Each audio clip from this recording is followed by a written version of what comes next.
Coming up today on the Locked On Hornets podcast, we play the name game. We highlight a few Hornets matchups and discuss who has the better ceiling. Of course, the big matchup being between LaMelo Ball and Brandon Miller. Plus, we take a ride on the Hornets Pontoon. What does that mean? We'll explain all today. LOH.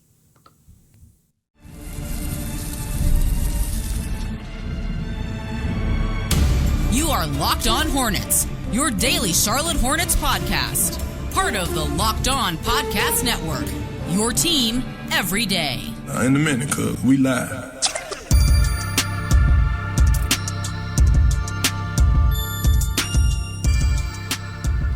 It's Locked On Hornets, part of the Locked On Podcast Network. It's your team every day. Thanks for making us your first listen. We're free and available anywhere you get your podcast, and that includes YouTube. There's Doug Branson. You can find him on his Substack, everyhornetsboxscore.com, and you can find him on his new show. That's right. He announced it in the last episode. He's working for Yahoo. I already forgot the name of the show. What's the actual name of the show? It's called Yahoo Sports Daily. Now, I want to be very clear. You will not find me on the show. You will feel my essence on the show. That's better. I'm behind the scenes. That's so much better. But it is a great show. Yahoo Sports Daily. Go to yahoosports.tv. It's on every day. It's live. It's 9 to 11. Check it out.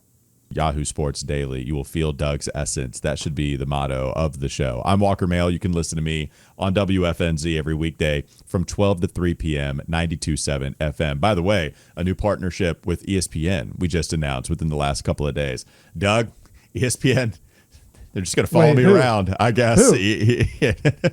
ESPN, baby. We're back. Locked On? No, not Locked On Hornets. No, WFNZ. Now we have a partnership with ESPN. Yeah, they're on board.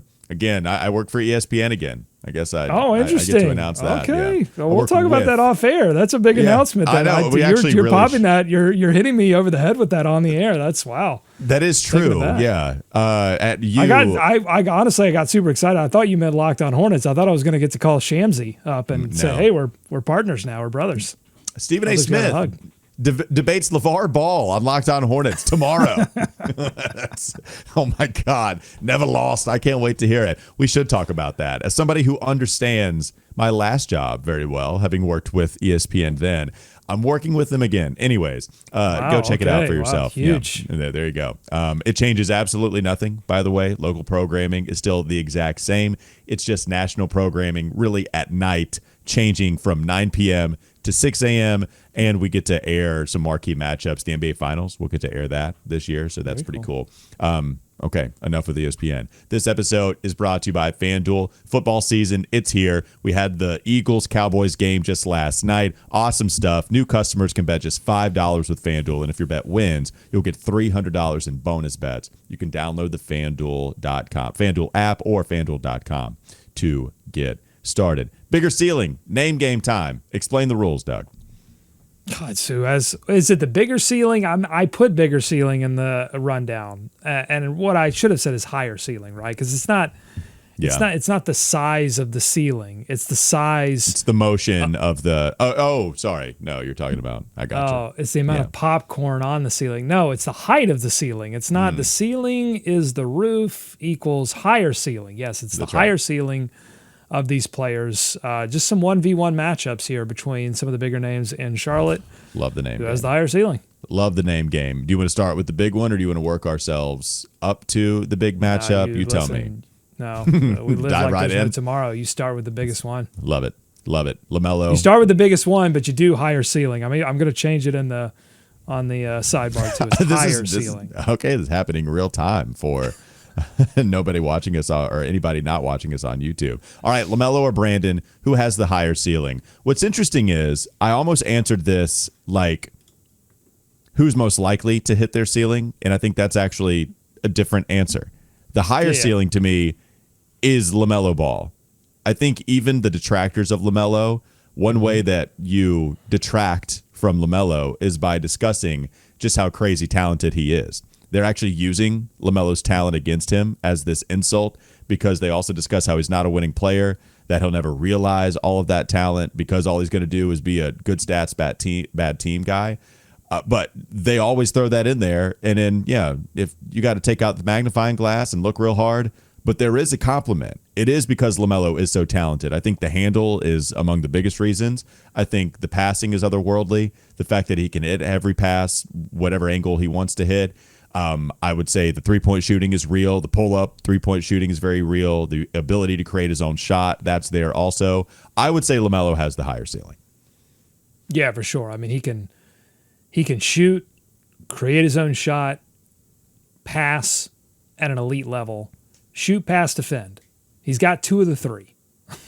He really doesn't have the third one at all, but he's got 2 of the 3 at an elite level. Yeah. And so his ceiling is higher. And it's about LaMelo. It's also about Brandon and what we haven't seen yet. We've got the potential to see it, and also about what we have seen. And what we've seen from Brandon is some passing ability that is not where you would want it to be necessarily to then make the projection, oh, this guy's going to turn in to the next super wing who you just put the ball in their hands every other possession and say, you command the offense. He doesn't seem like he has that yet.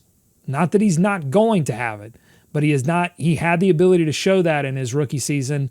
And unfortunately, the second season was stunted by the injury.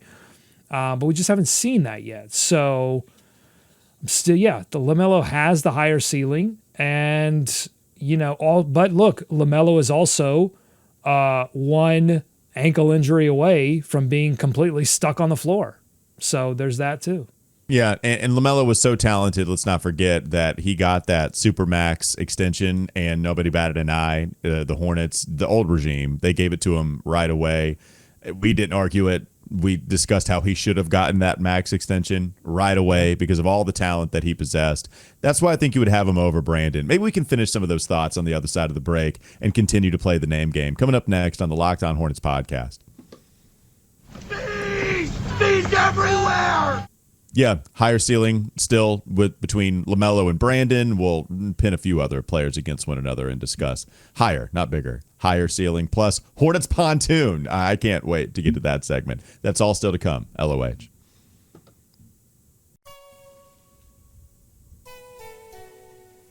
This episode is brought to you by FanDuel. The NFL season, it's here.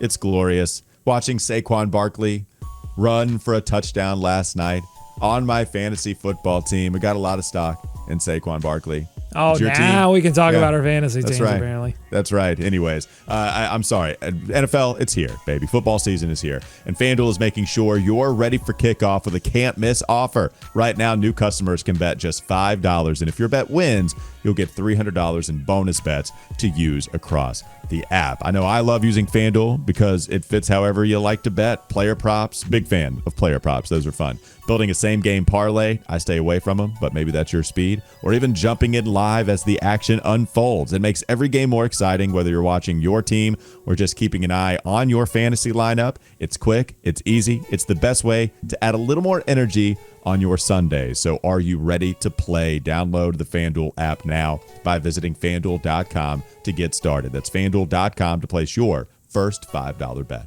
More Locked On Hornets ahead.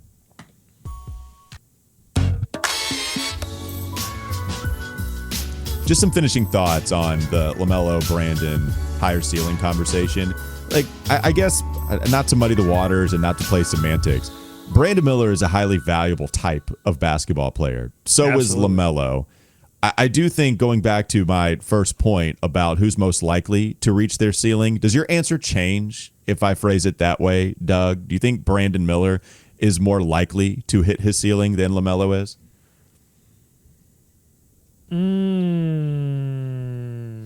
Yeah, that's a tough one because it is. Because they're both missing key skills. Like LaMelo has to get better on defense. Does not have to be a plus defender, but he's got to get better on defense. And if you look at, there's a number, one of these all-in-one stats that a lot of people who love stats, they love this number. It's called XRAPM. LaMelo was like one of the highest rated players last season on offensive RAPM. He was like in the 97th percentile. He was in the like 5th percentile defensively. Like no other player has the gap between their offense and their defensive impact that LaMelo Ball has. He has to figure that out. On the other side is Brandon Miller, who really can only do the one thing on offense. which is shoot. He's not driving a ton. He's shown some flashes of passing, but he's also shown some flashes of and Steve Clifford praised him early on for decision making, like knowing when to pass, knowing when to shoot. And I think he's dead on there. Like the instincts, the basketball IQ, they're all there. So I guess now that I've talked it out, I'll give the edge slightly to Brandon because I've seen some of the foundational things that you would need to become a good passer.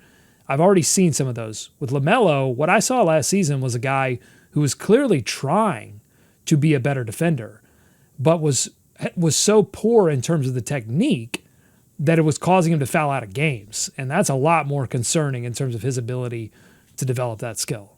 Yeah, the ability to reach your ceiling is all about what you think each player is capable of down the line. Because if you think they're incapable of something, then that's not a part of their ceiling, and therefore it's probably a little easier to hit the less boxes you have to check off, right? For instance, do you think Brandon can ever be a good enough ball handler to just get whatever shot he wants to? I don't know the answer to that question. I really don't. So maybe we do have to bake that into the cake. And if that's the case, man, that's a little more dicey than what LaMelo already possesses, which is a nice enough handle. I don't have any problems with LaMelo's handle. The other thing is, by the way, ceilings change. Yeah. Unlike the actual ceilings in your home, although I'm sure people who have Steve Ballmer money and are investing in tree companies, I'm sure they can pay to have their ceilings raised. But for most of us common folk, the ceilings that you purchase or rent are the ceilings that you have. But for NBA players, ceilings can change based on circumstances. I would say what we saw out of Rookie of the Year and All-Star LaMelo Ball, I think it had a lot of us dreaming of a ceiling of a guy that could possibly, be first-team All-NBA, maybe even get into the back end of an MVP conversation someday. I don't know that that's realistic anymore. I would say the ceiling for both of these guys is perennial All-Star, third team threatening second team All-NBA. That's my realistic ceiling for both of these players. And I think they're kind of in the same ceiling conversation, but I think Brandon has the slight edge because there isn't the vast injury history and because I've seen some foundational stuff that could tell me, hey, can this guy have all the tools necessary that these All-NBA types that they get. Right. And Brandon doesn't come. There's a lot of baggage that's on LaMelo Ball. You see him fighting off the baggage from the media to get these All-Star bids. It's unfair, but Brandon doesn't have that same stuff right now. Yeah, last couple things on it. Also, can you compensate for some of your deficiencies by just being excellent at some of the other stuff? So if Brandon is just never going to be a strong enough finisher at the rim by putting the ball on the deck and getting there himself, then can he get to that mid-range spot and just be close to Kevin Durant level efficient in order to make up for it? Because that's going to cover up a lot. This is not how you score, but you score in this other way and you're amazing at it. So guess what? That's good enough. That's good enough to reach whatever level of ceiling that we're talking about. Are you going to get strong enough to be able to get to your spots, YMCA man, old man game type level we're discussing, and just be uber efficient from those spots on the floor while shooting 40% from three? Because that's clearly within the realm of possibility. Brandon can be a 40% three-point shooter, maybe even as soon as this season. Can he do it on this kind of volume? I think that's possible. It's all the other stuff. Whereas LaMelo, we got to have him become more efficient and get, if he's a more efficient version of what he was his second year while scoring over 20 a game, God, that is a stupid good player. Oh my God, that's what we're all hoping for, man. A more efficient level of what he was his second year and scoring over 20 a game. That's an All-NBA level player. Whether he gets there or not, I don't know, but that's All-NBA caliber. Yeah, let me simplify this because I do think LaMelo has a higher ceiling. We'll just say LaMelo, second team All-NBA, perennial All-Star, Brandon Miller, third team All-NBA, perennial All-Star. The reason LaMelo has it is because so far LaMelo has shown things on a basketball floor that only a few other players can do. Yeah, Brandon is yet to show that. So when Brandon does show that, then let's talk. I think that's a good way of simplifying it. Let's go try to, at least, rapid fire on some other player matchups. What you got? Brandon versus Con Knipple. A couple of top 5 picks? Has to be Brandon. Just has to be. I think for a lot of the same reasons that you're thinking about right now. Is there a case for Khan having a higher ceiling? Not the ability to reach their ceiling. Not. Let's get rid of that question. I thought it was interesting for the last one. Not here. Is there a case for Khan having the higher ceiling than Brandon? Now, the realistic ceiling for Khan is that I think, even though he was a top 5 pick, I still think it's like he has a little stretch, 4th through 8th year, makes 1 all-star team, maybe 2, not really a threat for an all-NBA team. That's where it is right now, I think. Yeah. You just, you got to be lights out shooter that is an uber. Yeah. Heroes made one, right? Am I wrong on that? You said, say it one more time. Tyler Hero's made an all-star game? Got close. And I even think he made his first all-star appearance in 2025 this past season. There you go. Yeah. There's even some playmaking stuff there. It's tougher to realize. Just Brandon has the athletic traits that Khan doesn't. If you want to simplify it there, that's the big difference between those two. It's Brandon's body, the long arms, the ability to go vertical. He's got the body, he's got the athleticism. Okay. Go ahead. So that's what makes this next one interesting. A guy that does have some freaky, measurements, Tijan Salon, a top 10 pick versus Khan Kneppel, a top 5 pick. Who has the higher ceiling? Yeah, that one's really hard for me. So Steve Nash had a pretty damn successful career, and yet I think you would look at him as a pretty limited build. You'd look at him as having a limited physique. Yet what he did was be one of the best passers of all time, one of the best shooters of all time, and orchestrate an offense by also being lightning quick and being extremely savvy with the basketball. He didn't have Tijan's athletic build or anything like that. I'm telling you, it's important. I think in that it is. I think in that sense, Khan has the higher ceiling than Tijan does. Oh, wow. I do. Again, this isn't, let's clarify, and I know you're going to stick with it, but I just want to clarify for the audience's sake that this is not, we did have the discussion on LaMelo Brandon, who's most likely to reach their ceiling or who's going to be the better player. That's like not the discussion that we're having. It's the higher ceiling. And for that reason, I still think it's Tijan Salon. I think it's, if you were to look at likelihood of Salon reaching his ceiling versus Khan reaching his ceiling, I think dramatic difference there. Khan is going to easily is going to easily win that battle. But it just, if Salon reaches peak Salon and Khan reaches peak Khan, unless peak Khan is the second coming of Larry Bird, I'm still going with Tijan Salon. Yeah. All right. One more player matchup. And we did see a little bit of that in Summer League from Khan. He did have a Larry Bird-esque behind the head pass. So it's not. That's a small probability, but it's still on the table. See, I don't ever think. I don't know, man. I don't think Tijan is ever going to not be able to get two hands on an offensive rebound. So have the heady awareness to tap said offensive rebound to his player under the rim for an easy bucket that just got the team 2 points. I don't know if that's ever going to be something Tijan does. That's fair. Totally fair. All right, let's do one more. Let's do 2 players, big age, not big, but an age difference.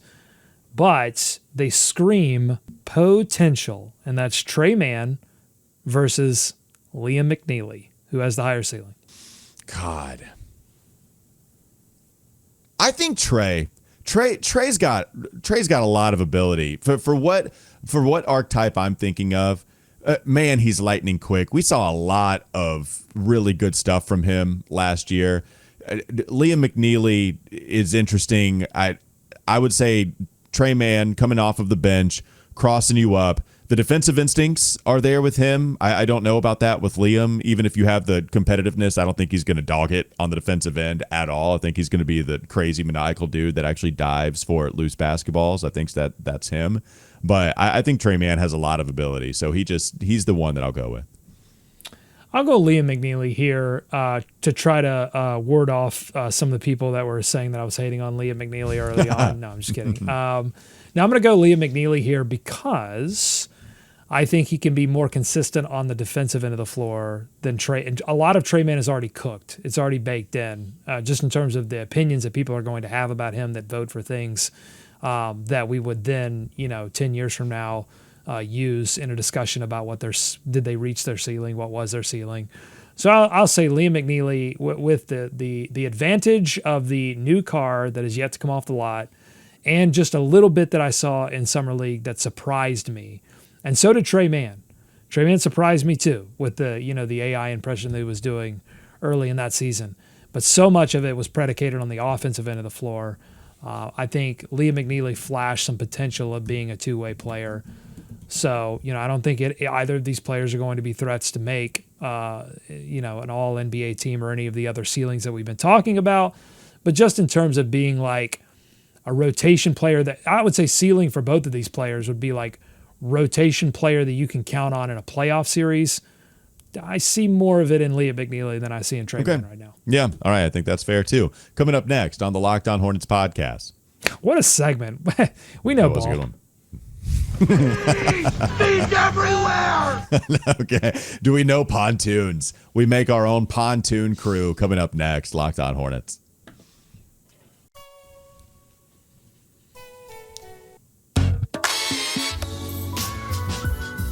I am both very excited for this Sicko Satchel question and also ill-prepared. So while you read the rules and the question to the people, I'm going to be trying to do research for the best possible answer for each one of these factors, these caveats in said question. What you got, Doug?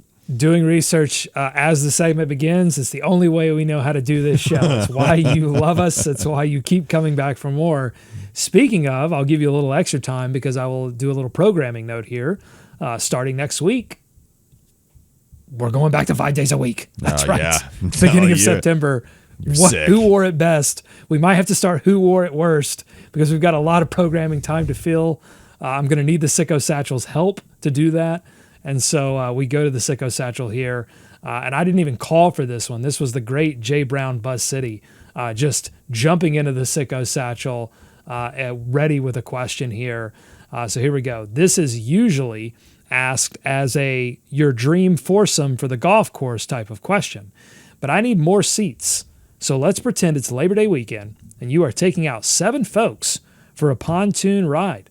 Which Charlotte area lake are you going on and who you taking based off the following? Okay, there are a number of categories here, 7 in fact, as I just said. And so we'll do these categories one by one. But first of all, honestly, I'm trying to think of the lakes that I could name in Charlotte. I'm not a big water guy, not a big nature guy. That's why I'm in podcasting. I'm in the studio all the time, grinding tape. So yeah, I think like Lake Wiley is a lake that I'm somewhat familiar with. Yeah. Okay. Yeah. Lake Wiley. I'm trying to hold on. Let's play a game. Right. Let's play a game. How many lakes can I name? Lake Wiley, Lake. There's one with an M in it, I think. Lake. Yeah, the main one, the one people are going to think of first and foremost. It's not Lake Mecklenburg. It's Lake Monroe. That's not it. Well, there's a Lake Norman. Lake Norman. I said M. Yeah. I said M. I'm sorry. It was an N, but it has an M in it. That's Lake right. Norman. You're right. I should have thought of that first. Lake Norman is the lake that we're going to go on. We can go on Wiley. Wiley's cool, but we got to go on Lake Norman. What's the difference? Right. I think Lake Norman is nicer. That's what I would say. Lake Wiley can be nice, but Lake Norman is nicer. All right. What else? What you got? Who are so we're bringing in different types of people here, right? So I'll let you drive this segment and let the people know while I continue to do research. First category. This is an easy one because we talk about him all the time. He wants to know, Jay Brown Buzz City, what current Hornet would you bring onto the pontoon? You have a great answer that I won't steal, but you have the correct answer. I'll go with Del Curry. Just as chill as current Hornet. Current. I thought it was ex-Hornet. Oh, I'm sorry. No, the first category is a current Hornet. I missed this one. I apologize. Okay, I absolutely missed this one. Well, let me. While you think, I'll tell mine, which is Grant Williams, because I think Grant Williams, I'm looking for a couple of things on this pontoon. Let me just set this up. I'm looking for a couple of people who can provide great conversation. I'm looking for a couple people that know how to party. And I want to mix those two groups and see what happens. And something good can happen, something bad can happen. I want to take risks on the pontoon. So I'm going to go with current Hornet. I'm going to go with Grant Williams because I think he would be a great conversationalist. He's into chess. I think he's into some other nerdy stuff. I'm into nerdy stuff. I know, like, even if the party gets too wild on the pontoon and I need a break, I think I could go head over and get a couple of games of chess in with Grant Williams and talk about nerdy stuff. Oh, my God. You could talk about it, but please don't play chess on the pontoon boat. You could talk about chess. You would need some kind of magnetic board. Oh, my God. We can make it work. Okay. I want somebody that can party as well. LaMelo Ball can party. I don't know if I can party as much as LaMelo can, so I do need some mellowed out people, which is not mellow. Give me Liam McNeely. Liam McNeely is my answer, who has been nothing but a delight on Twitter. He seems like the fun guy at the party that everybody leaves saying, I really like that guy. We should hang out with him more. That's Liam McNeely. He already has a sense of community. He's welcome on the pontoon boat. I thought about going with LaMelo, but I think he consumes the pontoon. Like, he consumes the party. He's gonna come in like a neon green jumpsuit and huge shoes. And it's just going to everybody's going to want to look at LaMelo. And look, this is my pontoon day. I want it to be a little bit about me. I don't want someone that comes in and steals my thunder. Next category, ex-Hornet. You kind of gave yours away already. You said Del Curry. Why? Yeah, just chill as hell. Like, I've met Del. He's the best, just the best ambassador. Like, cool as hell. I just feel like Del could have any conversation that you want to have with him and leave you feeling comforted, and it's just a breeze. That's what I want on my pontoon boat. I went with, of course, the one, the only Matt Geiger, who we once dedicated a silly season summer segment to, because the facts about Matt Geiger are endless. And I just want all of the weird stories. Not really like the Charlotte Hornets stuff would be fun if he remembers it, but I think he probably has better stories about playing in Miami, and those are the stories that I want. Yeah, it's a great one. It really is a great one. All right, what's the next category? Next category is NBA Hall of Famer. What Hall of Famer are you bringing on the pontoon? Charles Barkley. Enough said. That's a good one. Charles. There really is enough said. I don't know that you need to say any more. Yeah. I will say James Worthy, Pride of Gastonia. I think we could wax poetic. Okay. That's it. I just want someone from my hometown. Because, again, I want different things, right? If I get done with the nerdy talk and I get done with the partying, and I'll get to some party boys here in a minute, but if I get done with that, a feeling of home, a feeling of nostalgia, a feeling of love, I think would come from James Worthy. James Worthy, fine enough. You could have given me 1,000 guesses. I'm not sure I ever would have thought of James Worthy, but here he is. He shows up. My pontoon, Gastonia. Next category. College basketball coach, current or former? So can we go with the same one? Because I know what you're gonna go with, but I would have not gone any other way. It's just by far the best answer, and I'm choosing Roy Williams. It's daggum Roy. I'll say this, man. You talk about leaving a party and instantly liking that guy. He's so nice to everyone. But if he's anything like he is on Last Dance, where he gets 30 seconds of FaceTime and has the best bar of the whole documentary when he says Michael Jordan was the only one that ever had an on-off switch, and he never freaking turned it off. Oh, my God. You'll have one conversation that lasts 2 minutes with Roy on the pontoon, and then you'll go to the other end of the pontoon, and he'll still be your favorite conversation. Roy Williams is the answer. It's got to be Roy. It's got to be the guy that got down with his team, danced, celebrated with them when they won championships, wore funny clothes and funny glasses during the Midnight Madnesses that I was a part of when I went to UNC. He gave me an interview my senior year when I was doing a documentary, awesome. And he was the nicest guy in the world. Also interviewed Stuart Scott, R.I.P. And he was also the nicest guy in the world. And so, yes, of course it's Roy. When they did the cutaway during the whole Chapel Bill game against TCU, they would cut away to the box, and it was like Michael Jordan and LT, and there was Roy Williams hanging, and I just couldn't stop looking at Roy. I just wanted to know what he was thinking, what he was doing. Open a cup of Coca-Colas with Roy Williams on the pontoons. Obviously, Oh yeah, I love that. That you hit right at home. Oh, glass bottles too in the cooler, like glass Coca-Colas with Roy Williams. Coca-Colas. That is just downright delightful. Next one. All right, we've got to go rapid fire here. Okay. Pro wrestler, dead or alive? Also, Stone Cold Steve Austin, beer smash. Enough said. See, I almost went Stone Cold, and I thought he'd drink all the beer. That's the problem. If Not it's if I have classic anything Stone to say Cold, I think about as it. he's gotten older, he may have mellowed out a little bit, trying to take care of his body. But if we're talking classic Stone Cold, I would be like, I need a Stone Cold one, and I can't find one because I got to go drink some Coca-Colas now because all the beer's gone. I want to do a beer smash with Stone Cold Steve Austin. Badly. Okay. He's on the pontoon. I'm going with Macho Man Randy Savage. Oh, yeah. Crap. Now let me tell you something about this pontoon. He's gonna one's bring gonna the- drink all my beer. He's going to That's bring my the party. That's my pick to bring the party. And Stone Cold, I think, would bring a party, but not exactly the party that I'm looking for. I'm looking for more of the Macho Man Randy Savage cocaine energy party that he brought to every wrestling promo. That's the kind of party that I'm looking for. And then I've got to go to Grant Williams and mellow out a little bit. But Macho Man. All right, 90s. This is a great one. 90s era sitcom heartthrob. Okay. So I'm a little bit, I see that you're in between here as well. I've got a little bit, I don't know if this is embarrassing or not, but it is odd. When young Walker used to watch Nickelodeon would then turn into Nick at Night. When I would get to Nick at Night, The Cosby Show would come on. Bill Cosby, you're going Bill Cosby? That's why you cannot let Bill Cosby on the pontoon. Don't eat the Jell-O pudding pops, folks. He's bringing them. Do not eat the Jell-O shots. Do not eat any of those things that Bill Cosby brings. Now, at this point in the story, you might say, oh, yeah, he's thinking of Lisa Bonet. He's thinking of Denise Huxtable. I'm actually not.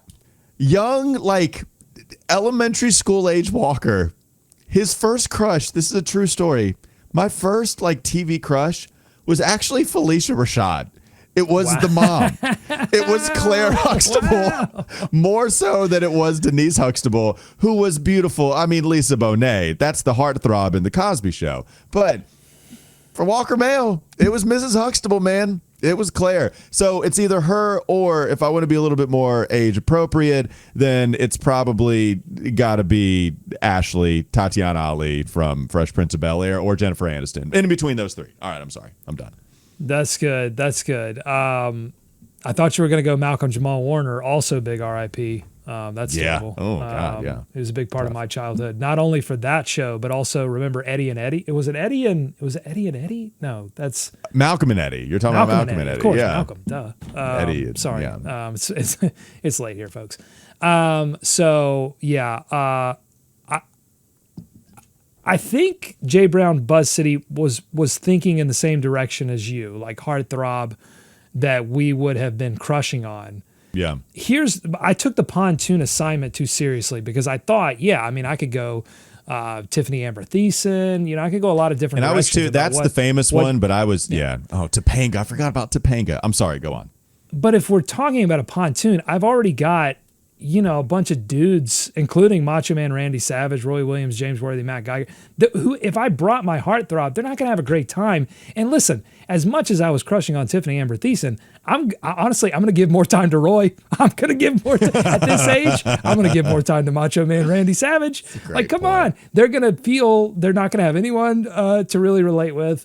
So I'm not doing that. So I'm going to go the other direction, and I'm in between Ryder Strong from Boy Meets World or Jason Priestley from 90210. I think I'm going to go Ryder Strong. I was a bigger fan. I'm a later fan of 90210. David Walker was a fan of 90210 in his prime.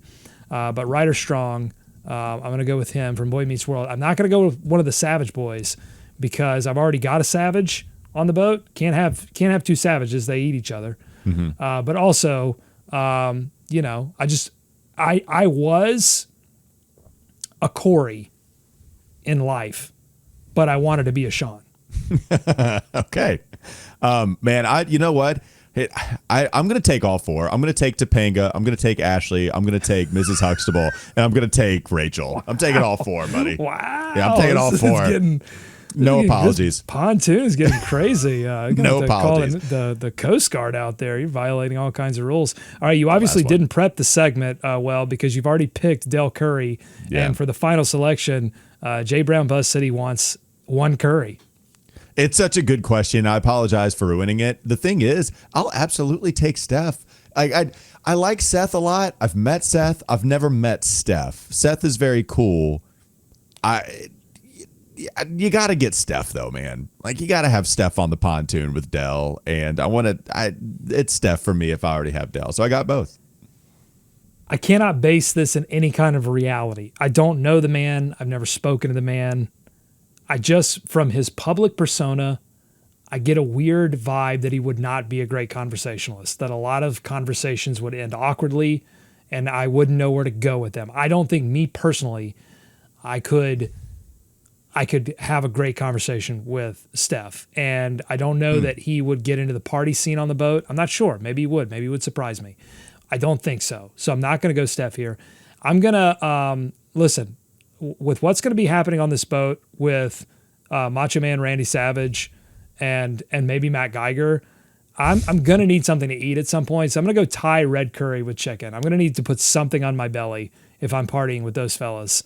So we're going to go Thai red curry with chicken. I thought you might go Aisha to cook something for you since she's such a good chef. And that was it. And I thought maybe that would be it.